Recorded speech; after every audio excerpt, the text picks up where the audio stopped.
సద్గురు జ్యోతిష్యాలయం నుండి 2026 మే నెల గోచార గ్రహస్థితుల ప్రకారంగా రాశి ఫలితాలు చెప్తున్నాం. ప్రతి ఒక్క వాళ్ళకి కూడా ఈ నెల నాకు ఎలా ఉంటుంది, ఆరోగ్యంగా బాగుంటానా, ఆర్థికంగా బాగుంటానా, ఉద్యోగంగా బాగుంటానా, భార్యాభర్తల మధ్య సఖ్యత ఎలా ఉంటుంది, కోర్టు వ్యవహారాలు ఎలా ఉంటాయి, ఇవన్నీ కూడా ఉంటుంది. అందరికీ ఎన్నో ఒక క్వశ్చన్స్ తో మన యొక్క వీడియోని చూస్తున్నారు. జాతకం పడుతున్న వర్షానికి ఒక గొడుగు మాత్రమే కానీ జాతకం జీవితం కాదు. మీరు మిమ్మల్ని నమ్మండి, మీ యొక్క కులదేవాన్ని నమ్మండి, అన్ని చక్కగా జరుగుతుంది. మళ్ళీ మా ద్వారా జాతకం చాలా మంది చూడాలి, చూస్తున్నారు, తెలుసుకుంటున్నారు కదా. 21 వయసులోపు ఉన్న వాళ్ళు జాతకాలు చూడకండి. మీరు ఎదుగుతున్నటువంటి విద్యార్థులుగా ఉన్నారు. 60 సంవత్సరాల తర్వాత ఉన్న వాళ్ళు జాతకం చూడక్కర్లేదు. ఎందుకంటే మీరు అన్ని రకాలైనటువంటి మంచి చెడు జీవితం అన్ని చూసేసారు కాబట్టి మీరు దైవ సమానతం. జ్యోతిషాస్త్రరీత్యా ద్వాదశ రాశుల్లో 9వ రాశి అయినటువంటి ధనుసు రాశి మిత్రులారా, 2026 మే నెల మీకు శుభాశుభ ఫలితాలు ఎలా ఉన్నాయి? కొన్ని రోజులుగా అర్ధాష్టమ శనితో ఇబ్బంది పడుతున్నారు. కోర్స్ ఇప్పుడు కూడా అర్ధాష్టమ శని ఉంది, కానీ ధనుసు రాజు వారు ఈ నెల కీలక మలుపు తిరగబోతుంది. మీరు ఎప్పటి నుంచో ఎదురు చూస్తున్న అవకాశం వస్తుంది. మీరు సిద్ధంగా లేకపోతే అవకాశం మీకు దూరం చేస్తుంది. గోచార గ్రహస్థితి ప్రకారం గురు, శని, రాహు, కేతు, కుజుడు మంచి సడన్ ఛాన్సెస్, ఎఫర్ట్స్ వచ్చే అవకాశాలు ఉన్నాయి.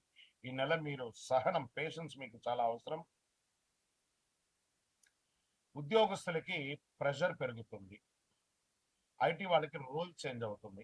గవర్నమెంట్ విద్యాల్లో స్లో ప్రాసెస్, అసాంఘికమైనటువంటి కార్యక్రమాలకు వెళ్ళకండి. డిసిషన్ తీసుకునే ముందు 2 సార్లు ఆలోచించండి. మే 20 తర్వాత కెరియర్ లో ఒక క్లారిటీ వస్తుంది, అద్భుతంగా ఉంటారు. మొదటి భాగం కొంచెం స్లోగా ఉన్నట్టు, తర్వాత సెట్ అయిపోతారు. ఇంకా వ్యాపారంలో అప్ అండ్ డౌన్స్ బాగానే ఉన్నాయి.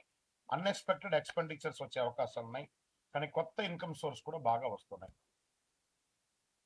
మీ ప్లానింగ్ మార్చేస్తే లాస్ అండ్ ప్రాఫిట్ బాగా ఉంటుందని కూడా చెప్పొచ్చు. షేర్ మార్కెట్ లో ఎలా ఉంటుంది అంటే రిస్క్ పీరియడ్ అని చెప్పొచ్చు. ఈ నెల సడన్ లాసెస్ ఎక్కువ వచ్చే అవకాశాలు బాగా కనబడుతున్నాయి. సేఫ్ ఇన్వెస్ట్మెంట్ చాలా బెస్ట్. ఎమోషనల్తో ఇన్వెస్ట్ చేస్తే నష్టపోతారు. ఇంకా ప్రాపర్టీస్, రియల్ ఎస్టేట్ లో మిశ్రమమైనటువంటి ఫలితాలు ఉన్నాయి. రెనోవేషన్స్, ఇల్లు రిపేరింగ్, వాస్తు సెట్ చేసుకోవడం ఇవన్నీ మంచి సమయం. పర్చేస్ అంతా కూడా కాస్త పోస్ట్పోన్ చేయండి. విదేశాల అవకాశాలు మోడరేట్ గా ఉంటుంది, అంత గొప్పగా ఉంటుందని చెప్పలేము. వీసా డిలే అవుతుంది. జూన్ నెలలో మీకు మంచి ఎఫెక్ట్ కనబడుతుంది. లాస్ట్ వీక్ లో కాస్త ప్రాసెస్ కనబడుతున్నట్టు స్టార్ట్ అవుతుంది. పేషెన్స్ తో ఉంటే ఫారిన్ ఛాన్సెస్ కన్ఫర్మ్ గా వస్తుంది. రాజకీయాల్లో కొంచెం బాగా స్ట్రగుల్స్ ఉన్నాయి ఈ నెల, జాగ్రత్త. రికగ్నేషన్ కాస్త లేటుగా వచ్చే అవకాశాలు ఉన్నాయి. ఇంకా సినిమా వాళ్ళకి ఈ నెల అన్నిట్లోనూ కొంచెం దూరంగా ఉండండి. పబ్లిక్ ఫంక్షన్స్కి వెళ్ళేటప్పుడు శృతి మించకుండా ఉండడానికి ప్రయత్నం చేయండి. మీ మాటలు కానీ, మీ యొక్క కానీ స్టేజ్ మీదకి వెళ్ళేటప్పుడు పెద్దవాళ్ళని గౌరవించి మాట్లాడడం కానీ, పూర్వ గౌరవాలను అంతా కూడా పెట్టుకొని మాట్లాడితే మీకు మంచి అవకాశాలు ఉంటాయి. ప్రయత్నం చేయండి. మాధ్యమాల ద్వారా, సోషల్ మీడియా ద్వారా కొంచెం ప్రయత్నం చేయండి. సినిమా యాక్టర్స్కి మంచి అవకాశాలు బాగా కనబడుతున్నాయి. ఇంకా ప్రేమికుల విషయంలో వచ్చేటప్పటికి ఒకరి మీద విపరీతమైనటువంటి అపనమ్మకంతో ఎన్ని రోజులు కాపురం చేస్తారు? జాగ్రత్త పడండి. ప్రేమించేటప్పుడు ఉండాల్సింది నమ్మకమే, కానీ ఒకరి మీద ఒకరు డామినేటింగ్ క్వాలిటీస్. అది చేయకను, నాతో మాట్లాడట్లేదు, నాకు టైం ఇవ్వట్లేదు. ఏమంటే వ్యక్తిగతంగా ఒక్కొక్కరికి వ్యాపారము, ఉద్యోగము, అందరూ స్త్రీ పురుషులు ఎవరు బిజీగా ఉంటారు. ఆ సమయంలో ఉన్న సమయంలో మాట్లాడతారు, కానీ అన్ని పనులు వదులుకొని మాట్లాడుతూ కూర్చుంటే ఇంకా అది ప్రేమ ఉండదు, అది వేరే రకంగా ఉంటుంది. కాబట్టి జాగ్రత్త పడండి. మ్యారేజ్ లైఫ్ లో మిస్అండర్స్టాండింగ్ అవన్నీ కూడా చూసుకోవాలి. భార్యాభర్తల మధ్య సఖ్యత లోపం అవుతుంది. మీ యొక్క కోపమే మీ రిలేషన్ డ్యామేజ్ చేస్తుంది, జాగ్రత్త. ఇంకా విద్యార్థులకి సడన్ కాన్స్ట్రక్షన్, అకాలమైనటువంటి సమయంలో కాన్సన్ట్రేషన్ అంతా కూడా తగ్గుతుంది, కొంచెం జాగ్రత్త పడండి. కొంచెం ఎక్స్ట్రా ఎఫర్ట్ పెడితే చాలా బాగుంటుందని చెప్పచ్చు. ఎగ్జామ్లో అబోవ్ యావరేజ్ లో మార్కులు పొందే అవకాశం ఉన్నాయి. మరియు ఏదో గొప్పగా సాధించేస్తారు అనుకోవద్దు, కొంచెం బాగా కాంపిటేటివ్ గా ఉంది, జాగ్రత్త తీసుకోవాలి. ఇంకా ఆరోగ్యానికి వచ్చేప్పటికి బాగా back pain, joint issues, stress, over weight, thyroid ఇవన్నీ కూడా వచ్చే అవకాశం ఉన్నాయి. ఏదో ఒక కొత్త వ్యాధి, ఏదో ఒక రకమైనటువంటి తెలుసో తెలియక షుగరో బీపీఓ ఏదో అటాక్ అయ్యే అవకాశాలు ఉన్నాయి. డాక్టర్ దగ్గర సంప్రదించండి. రెస్ట్ తీసుకుంటే చాలా మంచిది. ఇంకా వ్యవసాయదారులకి మిక్స్డ్ రిజల్ట్ అని చెప్పొచ్చు. వెదర్ ఇంపాక్ట్ ఉంటుంది. ప్లానింగ్ చాలా అవసరం అని కూడా చెప్పొచ్చు. ఇంకా సంతాన విషయంలో కాస్త పేషెన్స్ అవసరం అండి. కొంచెం ఓపిక పట్టండి, అన్ని మంచిగా అవుతుంది. కోర్టు వ్యవహారాలు మిశ్రమంగా ఉన్నాయి. లాస్ట్ వీక్ లో కొంచెం ఫేవరబుల్ గా ఉండే అవకాశాలు ఉన్నాయి. ఈ నెలంతా మీరు చేయవలసినటువంటి పరిహారం అంటే, మీకు అర్ధాష్టమ శని నడుస్తుంది కాబట్టి శని భగవాన్ని ప్రార్థన చేసి ప్రతిరోజు ఒక 19 ప్రదక్షిణాలు నవగ్రహాలకి చుట్టూ తిరగడం, గురు భగవాన్ని ప్రార్థన చేయడం, 100 నిమిషాలు ఓం గురువే నమః అని చెప్పడం, ఓం శనైశ్వర నమః అని చెప్పడం, పేదలకు అన్నదానం చేయడం, చలివేంద్రాలు ఏర్పాటు చేయడం, ఒక నల్లని రంగు 9 అనే ఒక సంఖ్యతో ఉన్నటువంటి సైజు ఉన్నటువంటి చెప్పుల్ని ఏమైనా స్ట్రేంజర్స్ కి పేదవాళ్ళకి దానంగా ఇవ్వండి. చలివేంద్రాలు ఏర్పాటు చేయండి. నవగ్రహాలకి ప్రదక్షిణం చేయండి. మీ వయస్సు ఎంత ఉందో అన్ని దీపాలను మీకు ఇష్టదైవం కులదైవం దగ్గర ప్రార్థన చేయండి. ఇంకా ధనుసు రాశి వారికి నెలంతా కూడా పరీక్ష, ఒత్తిడి, స్ట్రెస్, పేషెన్స్, డిసిప్లిన్ ఇన్ని మిక్సింగ్ తో విజయం సాధిస్తారు. ఇంకా మీ యొక్క వ్యక్తిగత జాతకం కొరకు మీ యొక్క పేరు, date of birth, time of birth, place of birth, మీ పరిసర ప్రాంతాల్లో ఉన్నట్టు గురువుల్ని సంప్రదించి తెలుసుకోండి. లేదా గురుగారు మీ ద్వారానే మేము అపాయింట్మెంట్ తీసుకోవాలనుకుంటున్నామంటే మా డిస్ప్లేలో కనబడుతున్నటువంటి నెంబర్కి మళ్ళీ ఎత్తున మీ పేరు, date of birth, time of birth, place of birth WhatsApp చేయండి. మా అడ్మిన్స్ మీకు రిప్లై ఇస్తారు. మీరు పొందొచ్చు. గురుగారు ఒక శక్తివంతమైనటువంటి ఆధ్యాత్మికమైనటువంటి వస్తువు మాకేమన్నా మా జీవితానికి ఏమైనా ఇస్తున్నాడంటే, అతి శక్తివంతమైనటువంటి ఒక 48 రోజులు పూజ చేసినటువంటి సుదర్శన చండీ హోమాదులు చేసి, సుబ్రహ్మణ్య భుజంగం చేసి, పారాయణంతో ల్యాబ్ టెస్ట్ చేసి సిద్ధంగా ఉన్నటువంటి కరుంగాలి మాల. ఇది కావలసిన వారు మాకు వాట్సాప్ చేసి, కాల్ చేసి మాతో మాట్లాడిన తర్వాత పొందండి, విజయం వస్తుంది. ఈ రోజు చేసే పుణ్యాలు కానీ, దాన ధర్మాలు కానీ, కొనుగోలు కానీ అన్ని ఎప్పటికీ తరగని కూడా చెప్తూ ఉంటారు.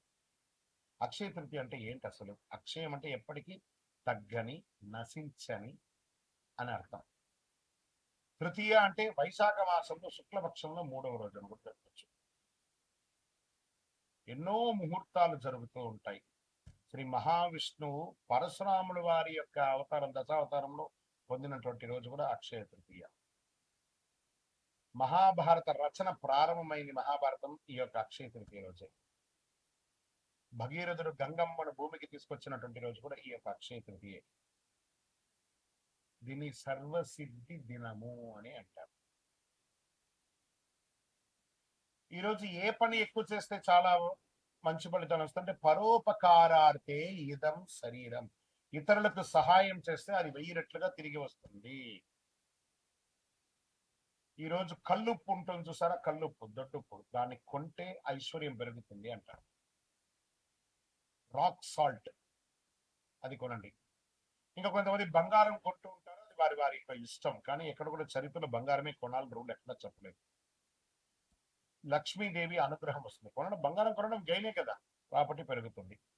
ఇంకా ఈరోజు ఏం చేయాలి? లక్ష్మీ అమ్మవారికి కనకదార స్తోత్రం చేయండి, లక్ష్మీ అష్టోత్తరం చేయండి, లక్ష్మి కుబేరుని ప్రార్థన చేయండి. యక్షాయ కుబేరాయ వైశ్రవణాయ ధనధాన్యాధిపతయే ధనధాన్య సమృద్ధిం దేహి దేహి తాపయ స్వాహ అని చెప్పి మంత్రాన్ని చెప్తూ చక్కగా కుబేరునికి ఇంట్లో దీపం వెలిగించి పూజ చేస్తే డబ్బు, ధనం, వ్యాపారం అద్భుతంగా పెరుగుతుంది. సరే, ఈ రోజు ఏమైనా దానం చేయొచ్చు అంటే అన్నదానం, నహి నహి బహుదానం, అన్నదానం సమానం అన్నారు. ఒక పేదవాళ్ళకి ఒకరికైనా భోజనం పెట్టండి. ఏదైనా దుస్తులు, కొత్త దుస్తులు, వాడిన దుస్తులు ఇవ్వకూడదు, కొత్త దుస్తులు దానం ఇవ్వండి పేదవాళ్ళకి. 100 రెట్ల పుణ్యం పెరుగుతుంది ఆ రోజు చేయడం వల్ల. ఇంకా కొత్త పనులు ఏమైనా ఈరోజు ప్రారంభించవచ్చు అంటే బిజినెస్ ప్రారంభించండి, ఇల్లు కన్స్ట్రక్షన్ ప్రారంభించండి, ఏదైనా మార్కెట్లో పెట్టుబడి పెట్టాలని కూడా పెట్టండి. సక్సెస్ ఛాన్స్ 1000 రెట్లు మీకు పెరుగుతుంది. సరే, ఎలా పూజ చేసుకుంటే బాగుంటుంది యొక్క అక్షయ తృతీయ రోజు? ఉదయం లేచి చక్కగా తైలాభ్యంగన స్నానం చేయడం, గడపంతా కూడా కడిగి చక్కగా బొట్లు పెట్టడం, ముగ్గులు పెట్టడం, మగవాళ్ళు, స్త్రీ పురుషులు ఎవరైనా కూడా కలిసికట్టుగా ఈ పనులన్నీ కూడా ఆడవాళ్ళు ఒక పని, మగవాళ్ళు ఒక పని చేసుకొని పెట్టడం, మంచి తీపి వంటలు తయారు చేసుకోవడం, దేవుడి ఇంట్లో చక్కగా పాత పూలన్నీ తీసి విగ్రహాలు ఏమంటే కడిగేసి చక్కగా బొట్టు పెట్టేసుకోవడం, దీపం వెలిగించి పువ్వు పెట్టడం, మంచి ఎర్రని పుష్పాలు, తల్లిని పుష్పాలు అన్ని కూడా తీసుకొచ్చి ప్రార్థన చేయడం, శ్రీ మహాలక్ష్మి నమః కుబేరాయ నమః అని చెప్పుకుంటూ ప్రార్థన చేయడం. చివరిగా కొద్దిగా నైవేద్యం బెల్లంతో కానీ దాంతో పాయసం ఒకటి చేసి అమ్మవారికి, స్వామివారికి ఎక్కించేసి కొంతమందికి తెలిసిన వాళ్ళకి ఇవ్వండి. నైవేద్యం పెట్టడం అనేది చాలా ముఖ్యం. మరి ఈ రోజు చేసేవన్నీ చెప్పుకున్నాం కదా, చేయకుండా ఏమైనా ఉన్నాయా? కోపం అసలే ఉండకూడదు ఈరోజు. ఒక్క రోజున ప్రయత్నం చేయండి. ఈరోజు నేను ఎవరిని కోపడను, గొడవలు అసలే ఉండకూడదు, అప్పులు తీసుకోవడం చేయకూడదు, ఎందుకంటే అదే కంటిన్యూ అవుతుంది. నెగిటివ్ ఆలోచన లేకుండా చూసుకోవాలి. ఈరోజు చేసిన ప్రతి విషయం మల్టిపుల్ గా వస్తుంది కాబట్టి ఇలా చేయాలి. ఇంకా ఈరోజు మీరు ఏది మొదలు పెడితే అది జీవితంలో ఎప్పటికీ కొనసాగుతుంది. అందుకే అక్షయం అన్నారు దీనికి. మంచి ఆలోచనలు, మంచి పని, మంచి నిర్ణయం తీసుకోండి. ఈ అక్షయ తృతీయ మీ జీవితంలో సంపద, శాంతి, విజయం, కోరుకున్న వాళ్ళకి కోరుకున్నంత ఇచ్చే కొంగు బంగారం ఆ అమ్మవారి అనుగ్రహం ఉండగా మీకేం కావాలి? విజయోస్తు. అక్షయ తృతీయ శుభాకాంక్షలు. మా ఛానల్ ప్రేక్షక మిత్రులారా, అన్ని నచ్చుతున్నాయి, మీరు కొంచెం సబ్స్క్రైబ్ చేస్తే బాగుంటుంది అంతే. విజయోస్తు. ఇది కూడా మల్టిపుల్ అవుతుంది కదా. అక్షయం రోజు ఒక్క సబ్స్క్రైబ్ చేయండి, మా యొక్క ఛానల్కి 100 వచ్చినట్టు, 1000 వచ్చినట్టు. నమస్కారం.